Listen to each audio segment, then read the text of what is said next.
Kesehatan. Disiarkan langsung dari Kementerian Kesehatan Republik Indonesia, Radio Kesehatan untuk Indonesia yang lebih sehat. Sobat Sehat, jam 9 pagi seperti biasa, kita saatnya masuk ke segmen talk show Keluarga Sehat.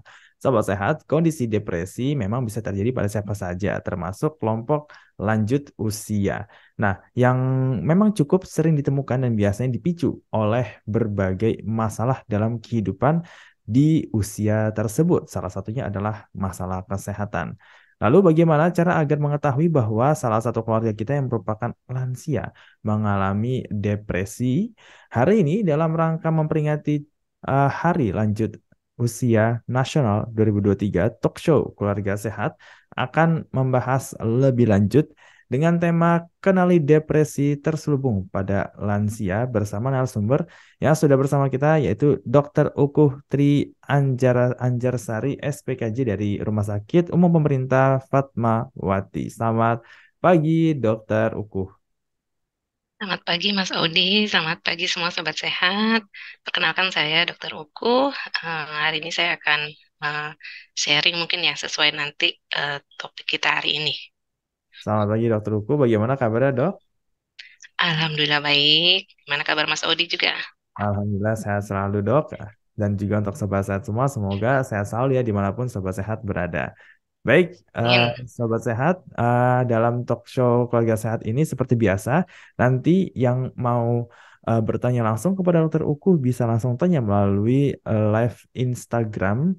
Bisa tulis pertanyaanmu di kolom komentar atau question box atau kirim langsung ke WhatsApp Radio Kesehatan di 08213636 2018. Baik, Dokter Uku, ini sebelum kita berbicara nih ya lebih dalam terkait depresi terselubung pada lansia. Nah, mungkin boleh dijelaskan lebih lanjut nih, depresi ini sebenarnya uh, apakah ini sebuah penyakit atau sebuah sindrom dan mungkin apa yang membedakan ya depresi dengan stres karena orang bisa mengasosiasikan stres itu adalah depresi.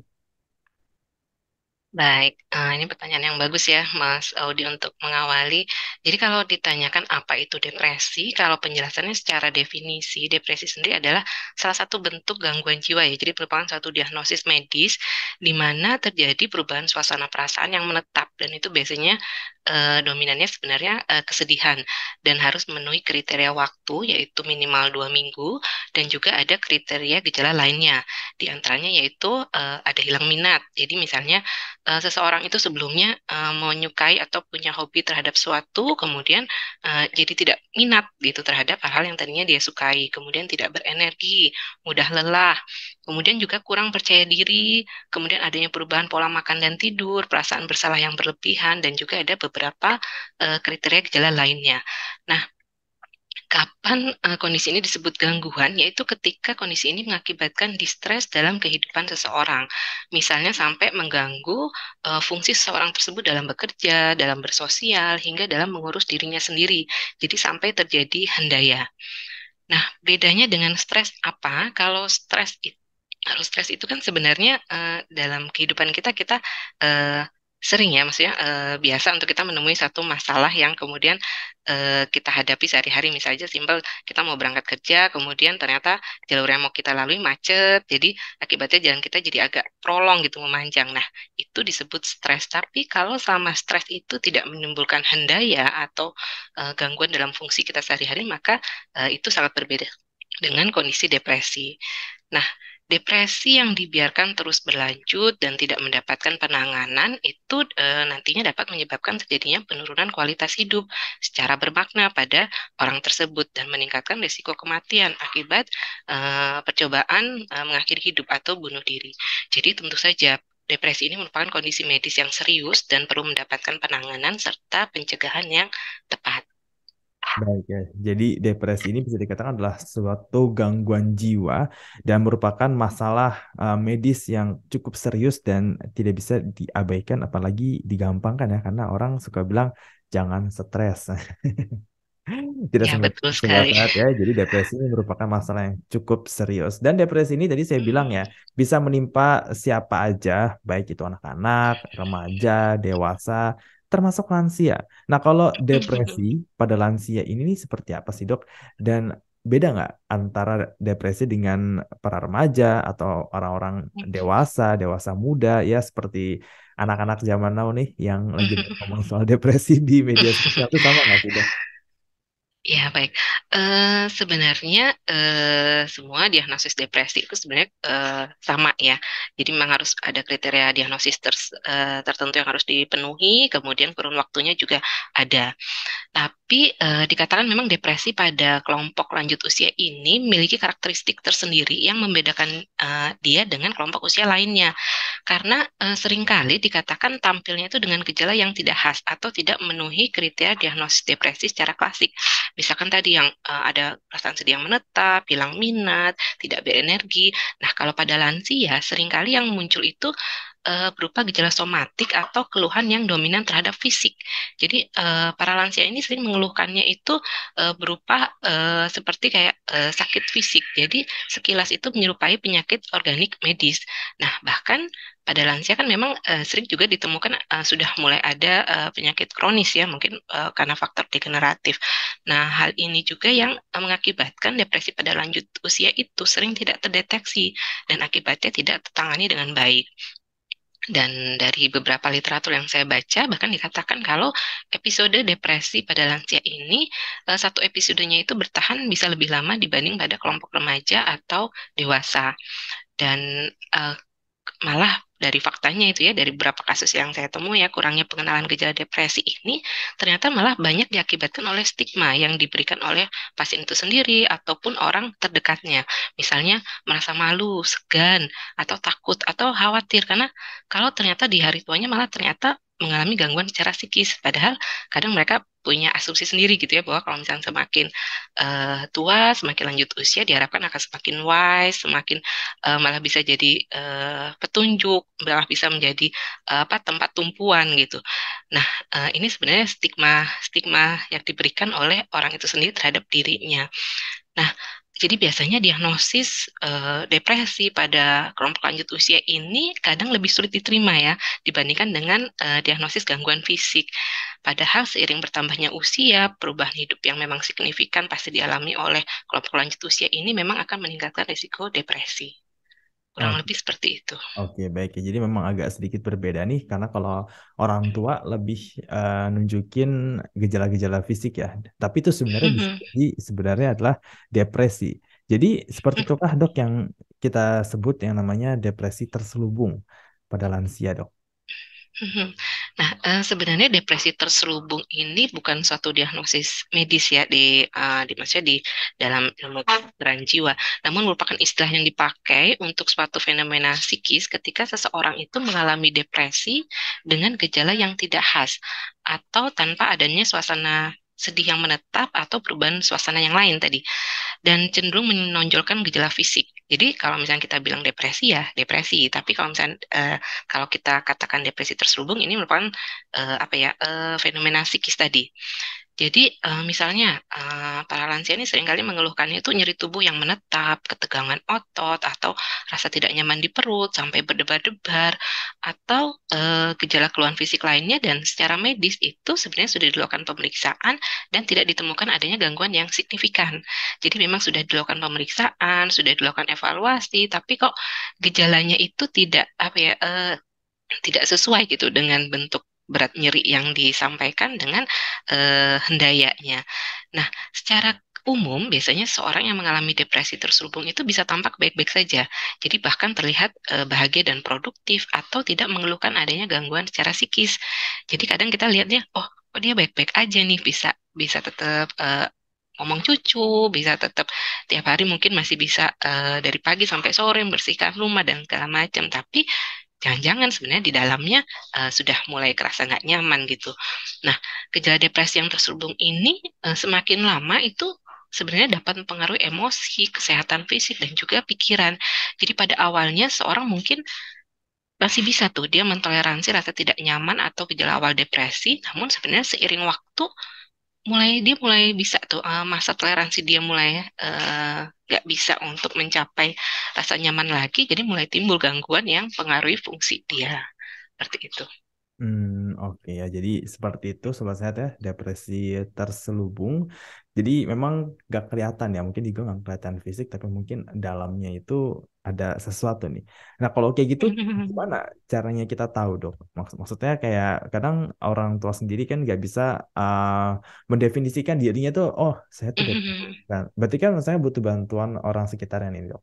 Nah bagaimana kita bisa tahu dok? Dia ini sebenarnya apa orang tua kita ini sebenarnya lagi em, depresi atau enggak gitu?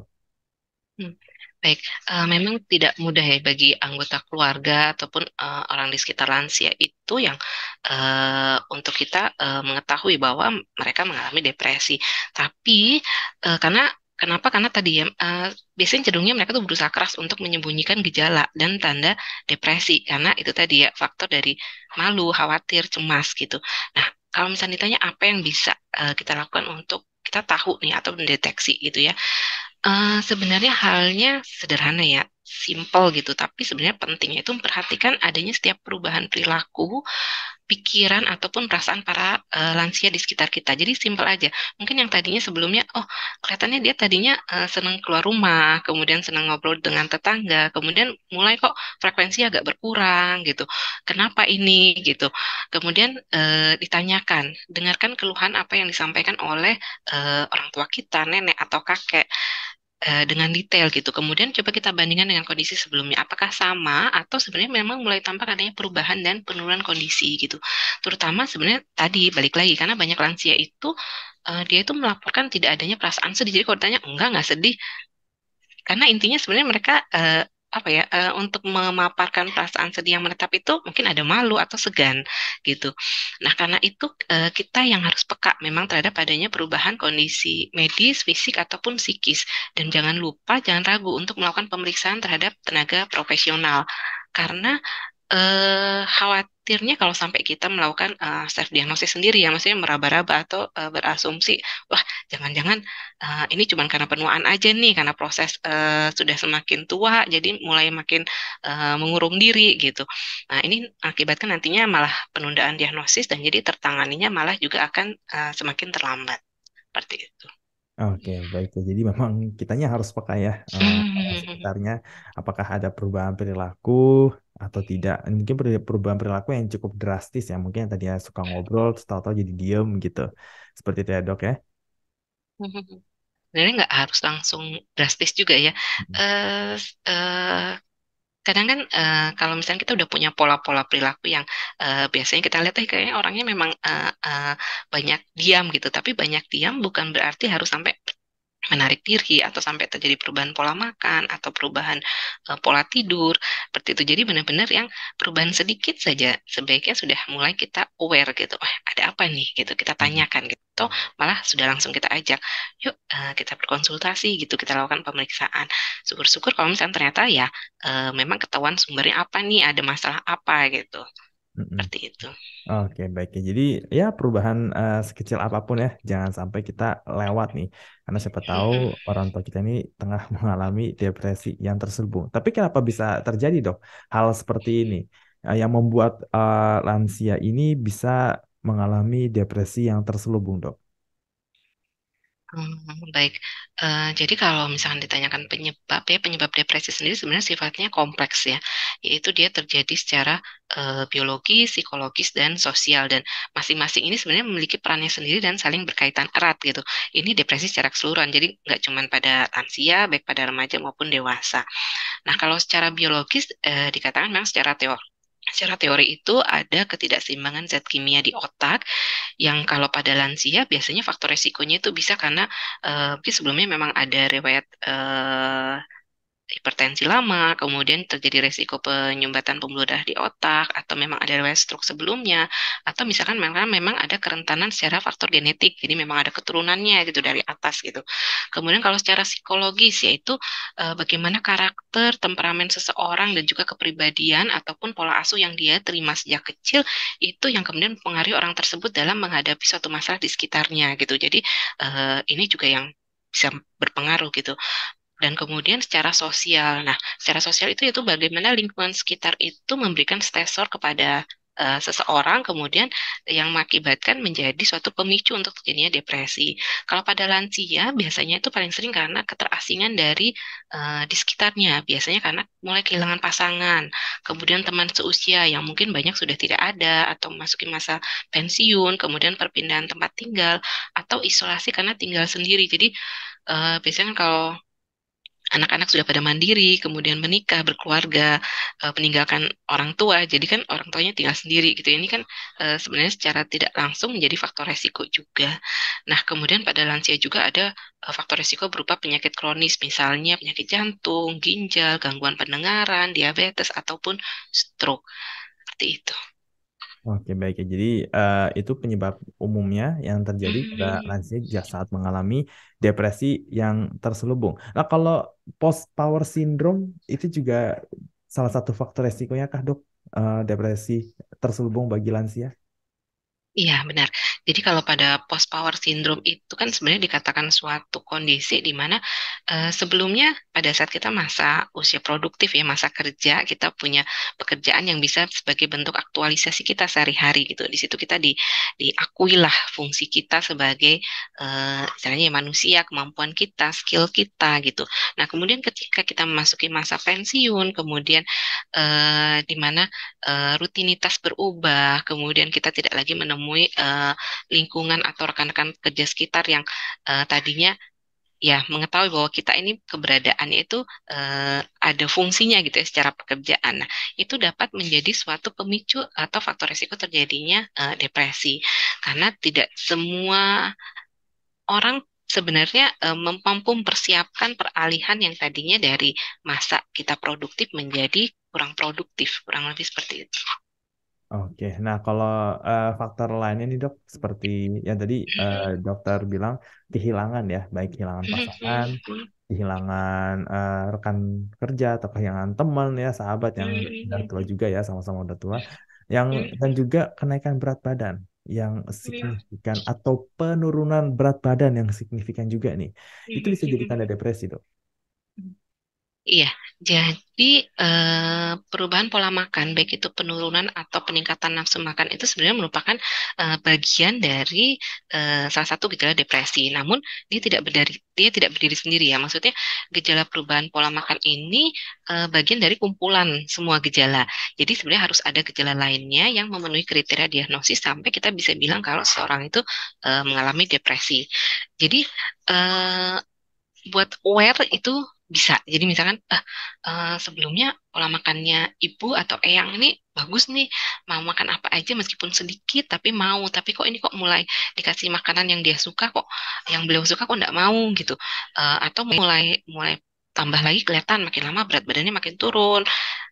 Kurang lebih seperti itu. Nah, itu sebenarnya kita udah mulai aware, bisa ditanyakan ada apa gitu, atau memang pengen ganti menu atau memang ada hal lain yang tersembunyi gitu. Nah, untuk pastinya tentu saja lebih baik menemui tenaga profesional ya, balik lagi agar tidak terjadi self diagnosis, jadi biar bisa terdeteksi sejak awal gitu apakah ini merupakan suatu fenomena gunung es, jadi yang terlihat di luar hanya gejala perubahan pola makannya nih, tapi sebenarnya di bawah ternyata sebenarnya ada lagi gitu. Oke, baik. Nah, terus bagaimana dengan ciri bahwa depresi terselubung pada lansia itu sudah pada tingkatan yang cukup serius tuh? Kalau seseorang atau spesifiknya pada lansia ini mengalami, dia sudah mengalami semua gejala depresi yang ada ya, dari mulai gejala mayor atau gejala yang besarnya hingga gejala minor atau gejala tambahannya, kemudian sampai disertai keinginan atau percobaan bunuh diri, maka bisa dikatakan seseorang ini masuk ke depresi yang tingkatannya berat. Dan sebenarnya sudah masuk indikasi untuk pasien tersebut menjalani rawat inap di fasilitas yang memadai untuk mencegah terjadinya perburukan kondisi lebih lanjut atau risiko kematian ya akibat percobaan bunuh dirinya. Atau kalau kita lihat secara keseluruhan, lansia tersebut sudah mengalami gangguan yang berat pada fungsinya sehari-hari sampai ya tidak bersosialisasi sama sekali, tidak mau merawat diri, atau gangguan pada penilaian realita.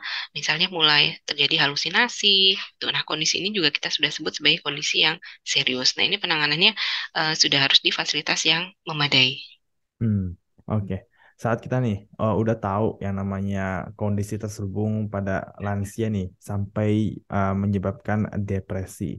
Nah, ini apa yang perlu kita lakukan dok sebagai orang sekitar ya? Mungkin kalau misalkan bawa ke profesional itu adalah cara yang paling tepat nih kalau kalau kalau dari saya. Tapi untuk ngajakin orang tua itu ke sana atau bahkan sekedar konsultasi aja itu kadang nggak mudah dok karena mungkin orang tua sendiri udah punya apa ya image atau pola pikir tentang kesehatan mental itu sendiri misalkan stres, depresi kayak gimana. Nggak apa-apa, nggak usah ngapain sih kesana, bla, bla, bla. Nah, itu gimana tuh dok? Iya benar. Yang pertama jelas penanganan dari tenaga profesional yaitu merupakan pilihan utama. Karena nantinya akan ada pilihan lainnya apakah itu obat atau psikoterapi atau pengobatan rutin. Nah, tantangannya adalah bagaimana nih ngajaknya gitu. Karena kan seperti tadi ya, tidak bisa kita pungkiri sebenarnya stigma terhadap kesehatan mental ataupun bahkan gangguan jiwa itu masih jadi tantangan ya di kultur kita sebenarnya. Kadang secara tidak sadar sebenarnya diri kita sendiri itu memberikan stigma terhadap orang di sekitar atau bahkan sebaliknya. Nah, kalau ditanya bagaimana caranya nih buat bawa nih, kita bisa ajak ya, kita bisa ajak dengan perlahan sambil tentu saja menjelaskan bahwa tidak langsung bilang bahwa ayo kita ke psikiater kelihatannya kayaknya yang udah mulai sakit jiwanya nih. Nggak gitu juga, tidak dengan cara yang langsung frontal gitu. Mungkin bisa dengan kelihatannya rasanya udah mulai kami melihatnya Eyang atau Ibu sudah mulai berbeda dibanding sebelumnya. Kelihatannya kayaknya lebih menarik diri, kemudian mungkin aktivitas keluarnya juga berkurang atau nafsu makannya mulai turun. Kemudian kita sudah melakukan pemeriksaan dulu ya sebelumnya ke tenaga ahli yang lain gitu. Nggak ada gangguan yang lain kan, jantungnya sehat, kemudian dari sisi medis semua sehat. Nggak ada salahnya gimana kalau kita coba konsultasi ke psikiater atau ke psikolog gitu untuk kita cari tahu nih apa yang bisa membuat ibu lebih nyaman lagi atau bapak lebih nyaman lagi. Jadi kita tekankan bahwa tujuan kita adalah baik. Tujuan kita adalah untuk membantu gitu, membuat lebih nyaman, mengembalikan fungsinya seperti sebelumnya. Karena sebenarnya sama halnya dengan penyakit fisik ya. Sebenarnya depresi ini bisa tertangani dengan baik asal terdiagnosis dan juga diobati dengan tepat. Itu. Oke, baik ya. Jadi ngajaknya juga mungkin pelan-pelan dok. Syukur-syukur kalau misalkan di keluarga atau punya kenalan psikolog atau psikiater gitu kan, itu mungkin lebih bisa percaya gitu kan. Tapi memang ngajakin itu memang perlu kesabaran ya, karena uh, lansia ini beda ya kalau dari sama anak muda ya. Kalau mungkin bawa ke psikolog, psikiater masih mau, tapi kalau lansia ini agak-agak challenging ya. Begitu Ya, sobat sehat. justru justru itu tantangannya. Heeh. Justru karena itu makanya ini menjadi populasi yang khusus dan kita juga perlu tahu nih tips and triknya seperti apa gitu untuk kita membantu para lansia ini. Mm-mm. Dan juga perlu mengenali karakter lansia itu juga dok ya. Jadi ya mungkin kalau yang deket banget itu kan ya udah kan anaknya ngajakin kemana ya udah mau aja. Tapi kalau yang cukup keras nih orangnya ini emang agak-agak susah nih dok ya. Iya, kembali lagi memang ke karakter Heeh. dan kembali ke pendekatannya. Sebenarnya saya percaya kalau misalnya kita mendekatinya secara pelan-pelan tapi terus-menerus konsisten gitu ya, lama-kelamaan mereka juga akan mengerti bahwa oh niat kita baik kok, niat kita untuk ya itu tadi untuk membantu, untuk menolong gitu, untuk menyembuhkan. Ya memang agak akan jadi berbeda kalau sebelumnya misalkan si keluarga atau anak ini tidak pernah hadir atau tidak pernah memberikan dukungan, kemudian tiba-tiba kita datang dan bilang yuk ke psikiater gitu. Yuk kita ke konsul gitu. Nah, ini tentu akan berbeda kalau misalkan memang sebelumnya dukungan emosional dari keluarga itu sudah diberikan sejak awal gitu. Jadi dukungan-dukungan support pada para lansia ini sebelum mulai ya sudah resiko faktor depresi pada lansia memang sejak mereka memasuki faktor lansia resiko itu ada. Nah, dari situ sudah mulai sering ya misalnya tinggalnya terpisah ya, nanya kabar, kasih kabar, kemudian menunjukkan perhatian kecil. Jadi untuk mengurangi perasaan terisolasi. Jadi pada saat kita menawarkan bantuan, ya mereka juga, oh ya, welcome gitu. Ya, ya seperti itu ya, sahabat sehat ya. Dan ini kan kita memang berusaha untuk mendampingi ya, hadir untuk lansia, terutama untuk orang tua kita nih. Misalkan memang memiliki depresi terselubung, tapi memang kita juga sebagai manusia usia produktif kan juga pasti punya kesibukan masing-masing nih, sehingga lansia ini Mhm. juga perlu melakukan perawatan mandiri terhadap dirinya sendiri nih. Nah, ada nggak sih dok yang bisa dilakukan oleh lansia itu sendiri untuk menghadapi depresi terselubung ini? Ya, sebenarnya kejadian depresi pada lansia ini sebenarnya bukanlah hal yang tidak dapat dicegah ya. Jadi ada nih sebenarnya yang bisa dilakukan, yaitu antara lain pertahankan gaya hidup sehat, misalnya dengan berolahraga ringan setiap hari. Gak usah yang langsung, gak usah yang lari berat gitu, nggak usah. Jalan kaki aja, tapi rutin, konsisten dan itu setiap hari. Kemudian mengkonsumsi makanan bergizi, kemudian tetap jaga aktivitas sosial biar kenapa? Biar tetap terhubung dengan orang lain. Jadi misalkan tetap ikut kegiatan ya pengajian atau aktif di kegiatan di gereja, kemudian di RT atau di RW gitu. Jadi dengan menerapkan kebiasaan sehat, maka semakin baik lansia ini merawat tubuhnya, maka semakin baik juga suasana hati yang dimiliki. Nah, eh, apa aja yang bisa dilakukan nih? Eh, bisa dengan melakukan aktivitas-aktivitas baru yang disukai gitu. Jadi belajar adaptasi, jadi tetap terhubung dengan komunitasnya gitu. Kurang lebih seperti itu. Oke, jadi kalau misalkan lansia nih sering ikut-ikut kegiatan kayak pengajian ya atau reuni-reuni sama teman kamu tempat mahasiswanya atau mantan rekan kerjanya gitu dok ya. Dan juga terutama yang udah udah pasangannya udah nggak ada nih, misalkan suaminya atau istrinya udah ada yang meninggal gitu kan ya. Itu memperbanyak kegiatan dan juga pergi keluar berinteraksi itu juga menjadi salah satu langkah pencegahan ya dok ya. Ya, betul sekali. Karena penting sekali untuk kita makhluk pada intinya manusia itu adalah individu sosial. Jadi kita perlu merasa terhubung dengan lingkungan sosial di sekitar kita untuk kita tetap merasa bahwa kita itu ada, gitu. Kita itu dibutuhkan dan kita itu diperhatikan dan tidak dan jangan lupa bahwa ini juga akan tetap ada pada kelompok lansia gitu. Nggak cuma anak muda yang senang bergaul, kumpul-kumpul gitu ya. Sebenarnya kebutuhannya tetap ada pada kelompok lanjut usia.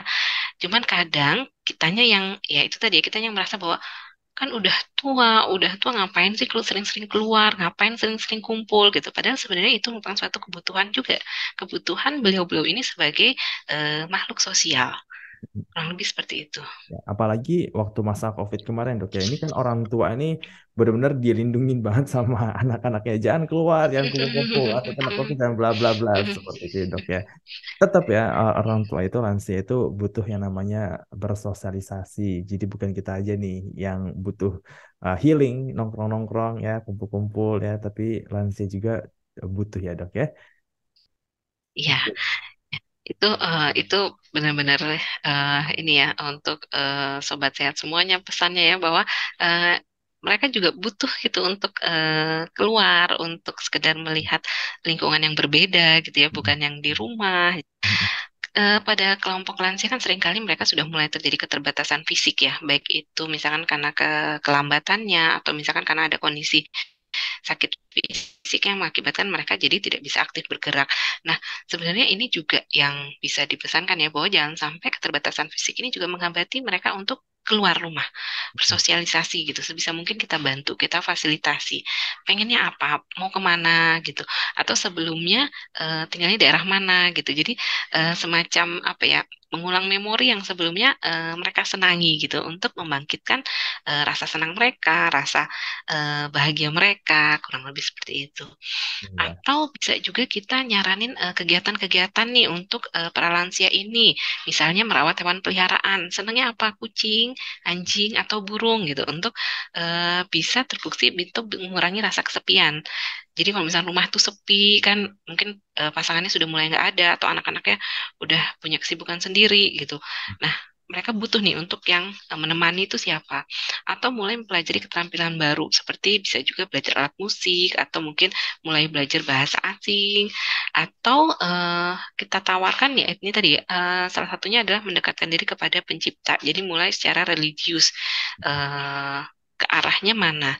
Pilih saja, tawarkan yang mana yang membuat mereka paling nyaman gitu. Iya, betul sekali ya. Jadi yang penting kita fasilitasin dan jangan lupa ya kalau memang ada masalah-masalah kesehatan, obat-obatan yang disediain, diingetin ya kan ya. Mungkin orang tua memang suka jalan-jalan tapi biasanya pikir orang tua kalau habis jalan-jalan tuh adalah besokannya masuk angin. Oh yuk langsung ya gitu kan ya. Karena mungkin jalan jauh ya kan ya kemana kemana kemana naik pesawat atau naik kereta gitu kan ya. Jalan-jalan sih mah semangat ya pulangnya langsung loyo ini. Itu juga perlu diperhatikan ya sama sehat ya. Jadi jangan orang tua bilang pergi pergi pergi tapi habis itu ya langsung sakit gitu kan. Ya, ya tugasnya kita ya untuk kemudian memperhatikan segi-segi yang mana, kemudian dilihat juga kemampuannya sejauh mana ini. Iya, kalau misalkan nggak bisa pergi jauh, jangan dibiarin pergi jauh. Oke, dan juga yang perlu bantuan medis nih dalam penanganan ini seperti apa dok untuk depresi terselubung ini? Dan waktu yang tepat tuh kapan? Kira-kira nih, kalau misalkan lansia ini butuh penanganan medis yang cukup serius. Baik. Bantuan medis pada pasien dengan depresi itu sebenarnya dapat diberikan sejak awal ya. Jadi mulai dari penegakan diagnosis sampai ke pengobatannya. Jadi jangan ragu memang. eh Pesannya selalu itu untuk sobat sehat. Jangan ragu untuk membawa orang tua, nenek atau kakek ke tenaga ahlinya untuk dilakukan evaluasi kondisi psikisnya. Karena semakin awal diagnosis itu ditegakkan, maka tingkat kesembuhannya, recovery-nya akan semakin besar dan kemampuan untuk kembali pulih ke fungsinya seperti sedia kala juga akan semakin besar. Jadi kalau ditanya kapan waktunya ya sedini mungkin. Ketika kita lihat mulai ada perubahan perilaku atau emosi atau pikiran pada lansia, segeralah berkonsultasi. Kalau misalkan memang ada tantangan untuk membawanya atau tantangan untuk membujuknya, mungkin bisa juga dibawa ke dokter keluarganya. Jadi kemudian kadang kan kalau para lansia ini lebih mendengar apa ya bujukan atau omongan dari orang lain gitu ya dibandingkan dengan keluarga sendiri gitu. Nah, kita bisa minta bantuan gitu ke tenaga profesional yang lain. Ceritakan apa tanya kok Eyang ini mulai begini begini begini begini. Apakah perlu konsultasi ke tenaga ahlinya di bagian jiwa gitu. Nah, kita minta bantuan ke beliau-beliaunya gitu. Kalau misalkan kita udah kayak waduh udah semua cara A sampai Z dicoba ternyata nggak berhasil juga nih. Kalau Baik. ditanya apa pilihan pengobatan depresi pada lansia ya macam-macam ya. Jadi ada mulai pengobatan, pemberian obat-obatan, psikoterapi atau konseling. Dan nantinya pilihan pengobatannya secara medis tentu akan disesuaikan dengan kondisi dan kebutuhan pasien. Terutama biasanya kalau pada lansia yang banyak penyakit fisik penyertanya ya akan dipertimbangkan nih keuntungan dan kerugiannya, efek samping dosisnya dan tentu saja itu akan diberitahukan kepada pasien dan keluarganya. Oke dok. Dan untuk tanda-tanda atau gejalanya nih dok, seperti depresi terselubung yang butuh penanganan medis serius, yang bahkan bisa mempengaruhi kesehatan fisiknya ini seperti apa dok? Mhm. Diagnosisnya maksud. Kalau, nah kalau untuk diagnosis depresi ini ditegakkan dari tanda dan gejala yang ada. Jadi eh, sebenarnya pengertian tanda dan gejala ini sebenarnya berbeda ya. Kalau tanda itu adalah hal yang bisa dilihat oleh orang lain di sekitar pasien. Misalnya kita mulai melihat, oh orang itu mulai tampak murung, mulai susah makan, mulai menarik diri, istilahnya berbeda dari biasa. Nah, ini kita sebut sebagai tanda. Sedangkan kalau gejala itu apa yang dirasakan atau dikeluhkan oleh pasien itu sendiri. Misalnya kok kayaknya akhir-akhir ini ngerasa emosi nggak stabil gitu, mudah tersinggung, mudah marah, terus mudah mudah sakit, banyak keluhan fisik dan segala macam. Itu gejala. Jadi pada beberapa kasus memang dibutuhkan data tambahan ya dari orang di sekitar untuk kita membantu menegakkan diagnosis. Karena sebenarnya kadang pasien sendiri tidak menyadari nih gejala yang dirasakan. Begitu juga sebaliknya. Jadi memang perlu istilahnya dari pasien, juga dari keluarga, dari orang di sekitar untuk kemudian kita benar-benar menegakkan apakah orang tersebut atau lansia tersebut mengalami depresi. Oke, baik ya. Jadi perlu kita ketahui juga nih ya gejala dan tanda apa yang menyebabkan orang tua kita mengalami depresi dan untuk diagnosisnya ini kembali lagi sobat sehat ya, jangan mendiagnosis sendiri ya, segera datang ke profesional untuk mendapatkan diagnosis yang tepat. Nah, cara meminimalisir nih dok untuk resiko terjadi depresi. Tadi kita sudah ngebahas dikit-dikit ya tentang Hmm. uh, meningkatkan interaksi sosial ya mungkin jalan-jalan ya terus bawa ke tempat yang membuat dia nostalgia gitu kan. Nah, tapi apakah ada lagi nih dok kan? Berhubung ya kembali lagi kita ini kan anak-anak ini kan mungkin punya kesibukan ya kan nggak bisa selalu sama orang tua kita nih lansia kan. Bahkan kadang kalau yang punya kakak adik ini shift-shiftan gitu kan. Minggu ini siapa yang ke sana, minggu ini siapa yang ke rumah orang tua ya kan. Kayak gitu dokter. Ini apa lagi dok yang bisa kita lakukan untuk meminimalisir risiko terjadinya depresi? Mhm. Poinnya adalah kita lihat dulu ya, balik lagi ke karakter dan temperamen orang tua kita atau para lansia di sekitar kita. Mereka tipenya yang seperti apa gitu. Mereka eh, faktor resikonya apa nih kalau misalkan orang tua kita wah udah memasuki masa pensiun sebelumnya jabatannya misalnya cukup lah ya, misalnya dia merasa benar-benar paling aktualisasi di tempat kerja, kemudian masuk di masa pensiun di rumah tanpa kegiatan tambahan, kemudian anak-anak sudah kerja semua. Nah, di sini berarti faktor resikonya adalah dia merasa keterasingan ya, kesendirian gitu, tidak terhubung dengan orang yang sebelumnya, orang sosial yang sebelumnya ada. Nah, di sini kita bisa tawarkan nih, mau ikut, kita cari di lingkungan sekitarnya ada kegiatan sosial apa sih di situ, apakah RT atau RW-nya cukup aktif atau ada semacam apa paguyuban atau misalkan lingkungan sosial yang bisa bikin orang tua kita itu tetap aktif gitu dan tetap mereka merasa bahwa oh ketemu orang sebaya juga gitu yang ternyata kondisinya kurang lebih sama. Poinnya itu sebenarnya kita lihat lagi resikonya apa nih yang paling tinggi pada lansia ini. Nah, di situ kita cari tips and triknya apa. Oke, baik. Dan satu lagi nih dok, kadang kita pengen memfasilitasi, tapi kita khawatir nih karena lansia di sekitar kita ini seperti eyang atau orang tua kita ini punya penyakit nih, sehingga ini agak was-was ya kalau misalkan terlalu banyak kegiatan, terlalu banyak capek, nanti Hmm. sakit gitu kan. Nah ini bagaimana dok untuk mensiasatinya dok, dan supaya kita juga nggak khawatir gitu kan untuk mengizinkan orang tua kita berkegiatan gitu. Oke. Yang pertama tentu kita pastikan dulu secara fisik ataupun secara medis para lansia ini aman ya. Jadi obat-obatan rutinnya tetap diberikan, kemudian ya kita bawa cek untuk pemeriksaan fisik secara berkala, kemudian sesuai waktunya, tidak sampai lupa. Kita pastikan dia merasa nyaman, merasa kondisi tubuhnya itu sehat. Nah, baru kemudian kita lihat nih, bisanya apa nih Eyang nih. Kalau misalkan memang secara, misalkan memang ada riwayat patah patah tulang panggul sebelumnya, jadi sekarang pakai alat bantu kaki gitu. Tapi masih bisa sedikit-sedikit, kita bisa temani sekuat apa nih, gitu. Sesuai juga dengan udah berkonsultasi dengan tenaga ahli sebelumnya. Oh, yang ini kuatnya misalkan 5 langkah sehari gitu, atau berapa langkah sehari. Nah, itu kita bantu. Gitu. Oke, baik ya. Jadi kita juga perlu mengenali karakteristik dari lansia di sekitar kita ya, supaya kita ini juga nggak apa namanya nggak khawatir gitu kan untuk mengizinkan orang tua atau lansia di sekitar kita ini berkegiatan. Oke, dokter, kita sudah masuk ke sesi Q&A dengan sobat sehat semuanya. Ini ada pertanyaan dari sobat sehat yang ada di Jakarta.